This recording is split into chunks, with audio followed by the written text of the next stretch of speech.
ನಮಸ್ಕಾರ ಮಿತ್ರ ವಾಹಿನಿಯ ಎಲ್ಲ ವೀಕ್ಷಕರಿಗೂ ಸ್ವಾಗತ ಸುಸ್ವಾಗತ.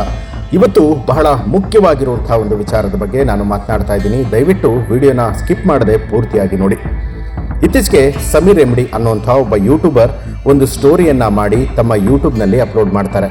ಅದು ಮಿಲಿಯನ್ ಗಟ್ಟಲೆ ವ್ಯೂಸನ್ನು ಪಡೆದುಕೊಳ್ಳುತ್ತೆ. ಅದು ಕೂಡ ಧರ್ಮಸ್ಥಳದ ಸೌಜನ್ಯ ಕೇಸ್ಗೆ ಸಂಬಂಧಪಟ್ಟಿರುವಂತಹ ವಿಚಾರ.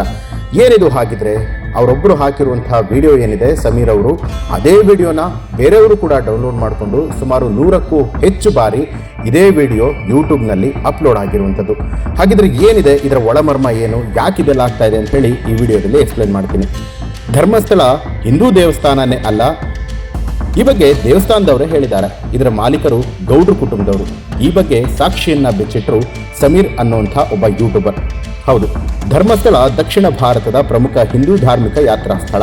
ಕರ್ನಾಟಕದಲ್ಲಿ ನೋಡಲೇಬೇಕಾಗಿರುವಂತಹ ದೇವಸ್ಥಾನಗಳು ಯಾವುದು ಅಂತ ಹೇಳಿ ಪ್ರಶ್ನೆ ಎದುರಾದರೆ ಅದರಲ್ಲಿ ಕೇಳಿ ಬರುವಂತಹ ಹೆಸರಿನಲ್ಲಿ ಧರ್ಮಸ್ಥಳದ ದೇವಸ್ಥಾನ ಕೂಡ ಒಂದು. ಬಹಳ ಹಿಂದಿನಿಂದಲೂ ಕೂಡ ರಾಜ್ಯದ ಜನರಿಂದ ವಿಶೇಷವಾದಂಥ ಗೌರವವನ್ನು ಸಂಪಾದಿಸಿಕೊಂಡು ಬಂದಿರುವಂತಹ ಧರ್ಮಸ್ಥಳದ ಕುರಿತು ಸಾಕಷ್ಟು ಟೀಕೆಗಳು ಕೂಡ ಇದೆ. ಅದರಲ್ಲೂ ಈ ಟೀಕೆಗಳು ಸೌಜನ್ಯ ಅನ್ನುವಂಥ ಯುವತಿಯ ಸಾವಿನ ನಂತರ ದೊಡ್ಡ ಮಟ್ಟದಲ್ಲಿ ವ್ಯಕ್ತವಾಗತೊಡಗಿತ್ತು. ಇನ್ನು ತಮ್ಮದೇ ಕ್ಷೇತ್ರದಲ್ಲಿ ಇಷ್ಟೆಲ್ಲ ನಡೀತಾ ಇದ್ರೂ ಕೂಡ ಯಾವುದೇ ಪ್ರತಿಕ್ರಿಯೆಯನ್ನ ಈ ದೇವಸ್ಥಾನಕ್ಕೆ ಸಂಬಂಧಪಟ್ಟಿರೋರು ಇನ್ನೂ ಕೂಡ ಕೊಟ್ಟಿಲ್ಲದೆ ಇರುವಂಥದ್ದು ಸಾಕಷ್ಟು ಅನುಮಾನಗಳಿಗೆ ಎಡೆ ಮಾಡಿಕೊಡುತ್ತೆ.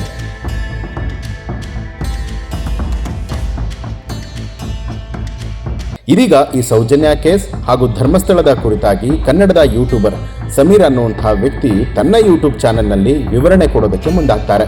ಇದೇ ವಿಡಿಯೋದಲ್ಲಿ ದೇವಾಲಯದಲ್ಲಿನ ಎಲ್ಲ ಹಿಂದೂ ದೇವಾಲಯಗಳು ಸರ್ಕಾರಕ್ಕೆ ಸೇರಿದು ಅನ್ನುವಂಥ ಕಾನೂನು ಬಂದಂತಹ ಸಂದರ್ಭದಲ್ಲಿ ಧರ್ಮಸ್ಥಳ ದೇವಾಲಯವನ್ನ ಈ ಹಿಂದಿನಿಂದ ನಡೆಸಿಕೊಂಡು ಬಂದಿರುವಂತಹ ಕುಟುಂಬವೊಂದು ಇದು ಹಿಂದೂ ದೇವಸ್ಥಾನ ಅಲ್ಲ, ಇದು ಜೈನ ದೇವಸ್ಥಾನ ಅಂತ ಹೇಳಿರೋದ್ರ ಬಗ್ಗೆ ಸಮೀರ್ ಸ್ಫೋಟಕ ಹೇಳಿಕೆಯನ್ನ ಕೊಟ್ಟಿದ್ದಾರೆ.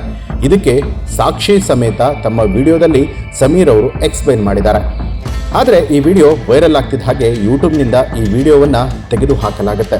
ಈ ವಿಡಿಯೋ ವೈರಲ್ ಆಗ್ತಿದ್ದ ಹಾಗೆ ಅನೇಕ ವೀಕ್ಷಕರು ಈ ವಿಡಿಯೋಗೆ ಹೆಚ್ಚಿನ ಆಯಸ್ಸಿಲ್ಲ, ಡೆಲೀಟ್ ಆಗುವ ಮುನ್ನ ಬೇಗನೆ ನೋಡಿ ಅಂತ ಕಮೆಂಟ್ ಹಾಕೋದಕ್ಕೂ ಕೂಡ ಶುರು ಮಾಡಿದರು.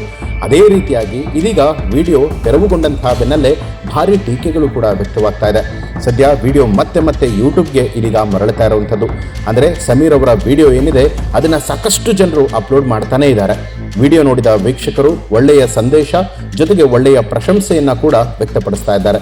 ಅಷ್ಟಕ್ಕೂ ಕೂಡ ಧರ್ಮಸ್ಥಳದ ಬಗ್ಗೆ ಯೂಟ್ಯೂಬರ್ ಮಾಡಿದಂಥ ಈ ವಿಡಿಯೋ ತೆರವುಗೊಳಿಸಿರುವಂಥದ್ದು, ಅಂದರೆ ಆ ವಿಡಿಯೋದಲ್ಲಿರುವಂಥ ಅಂಶಗಳು ಸತ್ಯಕ್ಕೆ ಹತ್ತಿರವಾಗಿರುವಂಥದ್ದು ಅನ್ನುವಂಥದ್ರ ಬಗ್ಗೆ ಯಾವುದೇ ಅನುಮಾನ ಇಲ್ಲ ಅಂತಲೇ ಹೇಳಬಹುದು.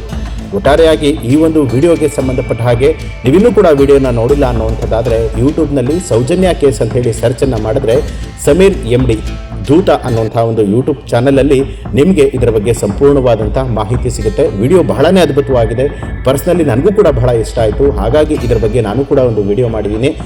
ಈ ಒಂದು ವಿಡಿಯೋ ನಿಮಗೆ ಇಷ್ಟ ಆಯಿತು ಅನ್ನುವಂಥದ್ದಾದರೆ ನಿಮಗೆ ಏನು ಅನಿಸುತ್ತೆ ಅನ್ನೋದನ್ನು ಕಮೆಂಟ್ ಮಾಡಿ ತಿಳಿಸಿ. ಹಾಗೆ ಯಾರೆಲ್ಲ ಇನ್ನೂ ಕೂಡ ನನ್ನ ಚಾನಲನ್ನು ಸಬ್ಸ್ಕ್ರೈಬ್ ಮಾಡಿಲ್ಲ ತಪ್ಪದೇ ಸಬ್ಸ್ಕ್ರೈಬ್ ಮಾಡಿ, ಬೆಲ್ ಐಕಾನ್ ಒತ್ತಿ. ಹೆಚ್ಚಿನ ವಿಡಿಯೋಗಳಿಗಾಗಿ ಮಿತ್ರರ ಚಾನಲ್ ಅನ್ನು ಸಬ್ಸ್ಕ್ರೈಬ್ ಮಾಡಿ, ಬೆಲ್ ಐಕಾನ್ ಒತ್ತಿ.